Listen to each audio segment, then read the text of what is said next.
Belajar Bahasa Quran bahagian 46. Akhiran H sebagai kata ganti. Review pembelajaran kaidah bahasa sebelumnya. Lam jar, amil jar. Selain ketujuh lam yang telah dijelaskan, ada lagi penggolongan lam lain yang disebut lam jar.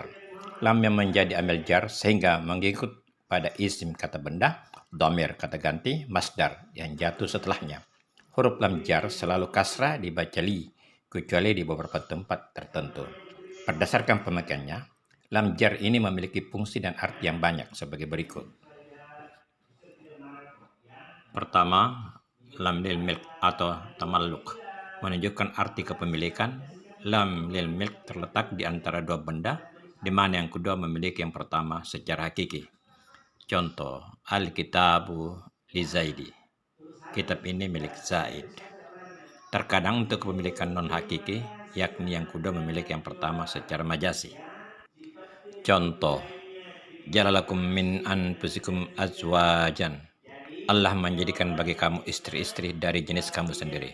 An-Nahl 73. Istri bukanlah milik suami secara hakiki, namun suami kedudukannya mirip dengan pemilik. Makna takjub atau kagum.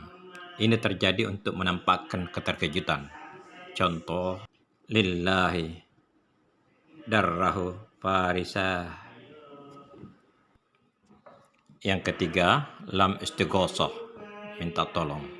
Lam takjub dalam arti sama-sama mabni, fathah, dan bertempat setelah panggilan.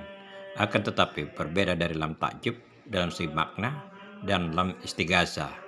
Kata setelahnya jar majrur dengan lam yang disebut mustaghas lah. Lam istighosah mabni fathah, sedangkan lam mustaghas lah mabni kasrah. Untuk membedakan keduanya, contoh, ya la Sa'idin li Khalidin. Sa'id yang diminta tolong mustaghas, Khalid yang menerima pertolongan mustaghas lah. Keempat, lam juhud. Huruf jar yang mabni kasrah selalu didahului oleh kata lam yakun, lan yakun, laisa yakun, la yakun, makan, yang nafi dan sejenisnya. Sedangkan kata setelahnya terdiri atas fi'il mudhari' yang nasab dengan an yang tersimpan. Tujuan lam juhud untuk menaukidi atau menekankan ketiadaan kalimat sebelumnya. Adapun amal dari lam juhud adalah mengejarkan masdar yang ditakwil dari an yang tersembunyi dan fi'il mudhari' yang nasab setelahnya. Contoh, maka Allah liu'azzibuhum wa anta fihim. Dan Allah sekali-kali tidak akan mengazab mereka sedang kamu berada di antara mereka. Al-Anfal 33. Contoh lain, lam yakunillahu liyaghfira lakum. Maka sekali-sekali Allah tidak akan memberi ampunan kepada mereka. An-Nisa 37. Yang berikutnya lam ta'lil, makna sebab. Huruf jar yang mabni kasrah, kalimat setelahnya adalah fi'il mudhari' yang nasab dengan an yang selalu tersembunyi. Disebut juga dengan lam kai karena kalimat setelahnya menjadi sebab atas hasilnya kata sebelumnya. Taukid. Contoh, jitu lidarrasah. Contoh lain, wa anzalna ilaikal kitabah liubayyina linnasih. Dan kami turunkan kepadamu Al-Quran agar kamu menerangkan pada umat manusia. An-Nahl. Beda lam taklik dari lam juhud adalah lam ta'lil tidak didahului oleh makana dan sejenisnya dan berfungsi untuk sebab ta'lil, bukan untuk. Ayat Quran As-Sam ayat 7-11. A'udzubillahi minasyaitonirrajim. Wa nafsin wa ma sawwaha, dan jiwa serta penyempurnaannya. Fa alhamaha fujuraha wa taqwaha, maka Allah mengilhamkan kepada jiwa itu kefasikan dan ketakwaannya. Kad aflaha man zakkaha, sesungguhnya beruntunglah orang yang mensucikan jiwa itu. Wa qad khaba man dassaha, dan sesungguhnya merugilah orang-orang yang mengotorinya. Kadzabat samudu bitaqwaha, kaum Samud telah mendustakan rasulnya karena mereka melampaui batas. Pemaknaan secara lafaziyah. Wa dan nafsin jiwa, wa ma dan siapa, sawwaha menyempurnakannya, wa nafsin wa ma sawwaha dan jiwa serta penyempurnaannya. Fa'alhamaha maka mengilhamkan kepadanya, fujuraha kefasikannya, wa dan taqwaha ketakwaannya. Fa'alhamaha fujuraha wa taqwaha, maka Allah mengilhamkan kepada jiwa itu jalan kefasikan dan ketakwaannya.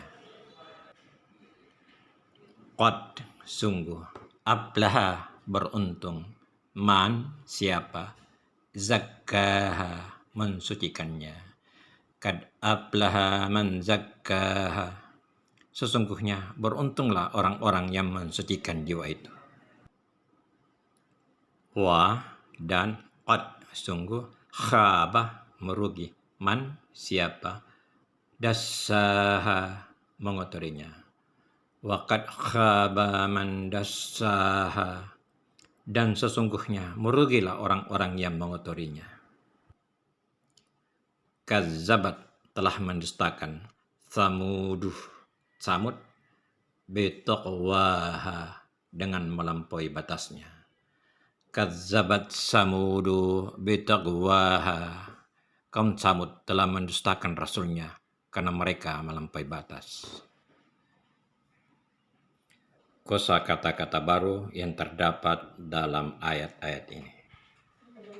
Nafsin, akar kata nun fasin, digunakan 298 kali di Quran dalam 4 bentuk turunan dengan arti antara lain. Kata kerja kelima, tanafasa, bernafas. Kata kerja keenam, ya tanafasi, bercita-cita. Kata benda, nafs, diri, jiwa, orang, pikiran. Partisip aktif, mutanafisun, bercita-cita, bersaing, berusaha. Sawwaha, gabungan dua satuan kata ini dalam ayat tersebut bermakna membentuknya secara proporsional. Ha sebagai kata ganti objek. Akar kata sin waw ya terdapat 83 kali dalam 7 bentuk turunan dengan makna antara lain. Kata kerja pertama, tusawwa, meratakan, menyamakan. Kata kerja kedua, sawwa, memodel, membentuk. Kata kerja ketiga, sawa, meratakan. Kata kerja ke-8, istawa, menjadikan sama, menjadi sama, membangun. Kata nominal, sawa, sama, benar. Kata nominal, sawi, sama, atau proporsional. Kata sifat, suan, juga. Fa'alhamaha, 3 gabungan kata bermakna maka Allah mengilhamkan kepadanya. Akar kata lam ha mim hanya 1 kali digunakan dalam Quran sebagai kata kerja alhama, mengilhamkan atau menginspirasikan. Ablaha, akar kata fa'lamha, terdapat 40 kali di Quran dalam 2 bentuk turunan bermakna antara lain. Kata kerja keempat, ablaha, berhasil atau beruntung. Partisip aktif, muflihun, orang-orang berhasil, orang-orang beruntung. Khaba, akar kata khayanba, terdapat 5 kali dalam Quran dalam 2 bentuk turunan bermakna. Kata kerja pertama, khaba, gagal atau kecewa. Partisip aktif, khaibin, orang-orang yang kecewa. Dassaha, kata ini dimaknai mengotorinya. Akar kata dal sin waw terdapat hanya satu kali di Quran sebagai kata kerja pertama, dasa mengotorinya atau menguburkan. Kaidah bahasa. Pengulang pendalaman. Yang istimewa dalam surah As-Sam ini, seluruh ayatnya yang berjumlah 15 berakhiran ha. Huruf-huruf ha ini berfungsi sebagai kata ganti objek dan kepemilikan jenis perempuan, mu'annats. Dalam bahasa Indonesia sama dengan nya. Kata ganti objek dalam bahasa Arab. Jika status domir atau kata ganti adalah sebagai maf'ul bi atau objek, kata ganti yang digunakan untuk pihak ketiga, hu, dia laki-laki. Huma, mereka dua laki-laki atau perempuan. Hum, mereka laki-laki. Ha, dia perempuan. Hunna, mereka perempuan. Ka, kamu laki-laki. Kuma, kamu berdua laki atau perempuan. Kum, kalian laki-laki. Ki, kamu perempuan. Kuma, kalian berdua laki-laki atau perempuan. Kunna, kalian perempuan. Ya, saya. Na, kami. Hanya saja untuk mutakallim wahda atau pembicara satu orang menggunakan ni, bukan ya.